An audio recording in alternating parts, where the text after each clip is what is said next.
the puja, for those who don't know what it is a celebration of the interplay between divine male and divine female energy. In our ceremonies, as you say, we worship one another in circle through eye contact, words, song, or light, touch, and embrace. The purpose is to see and feel the divine in one another, as well as in oneself.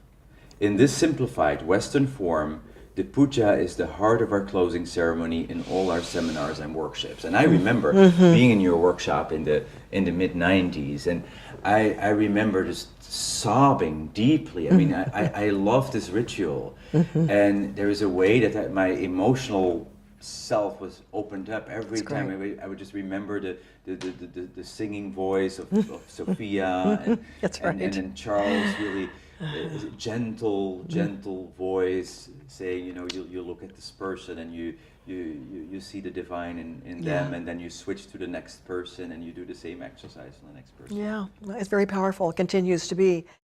Every retreat we do that culminates in the ritual of puja.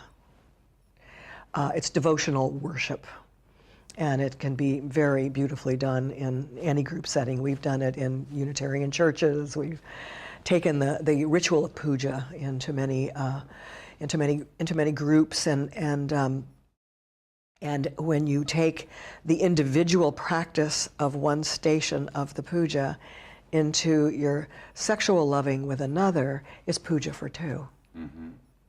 And you might have sex like you have sex, but you might end the lovemaking with a namaste, and I bow to the divine within you, and I see who you are at your core, and you really honor the other in the mixture of your sexuality. So I think that's the value of being in pujas and learning them. Now, is it true that originally pujas were circles where people actually had sex? That's what we read in the Tantric texts back in several thousand years ago in India, where the temples of Khajuraho were formed out of the practices that would happen in these pujas, and they would go through different sexual acts in each station of the puja, culminating at the end, it is said in these writings, with the ritual of Maithuna, the ritual union of lover and beloved. And this may be someone you don't know.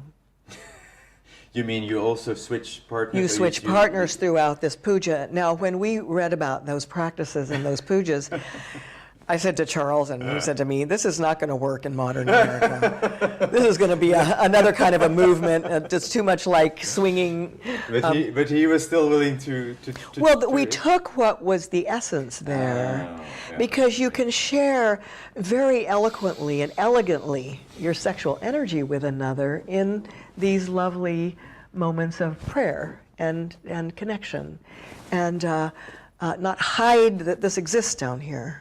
I think that's the magic of these pujas and these exercises, where we can be who we are, all of us. Yes. And that's the energy we put out to another, and that's what lights up somebody's day. And they almost feel like somebody just came by and made love to them in the most beautiful way without ever touching. Without ever touching them. The essence. And it's passion. It's what holds us and keeps us on the earth.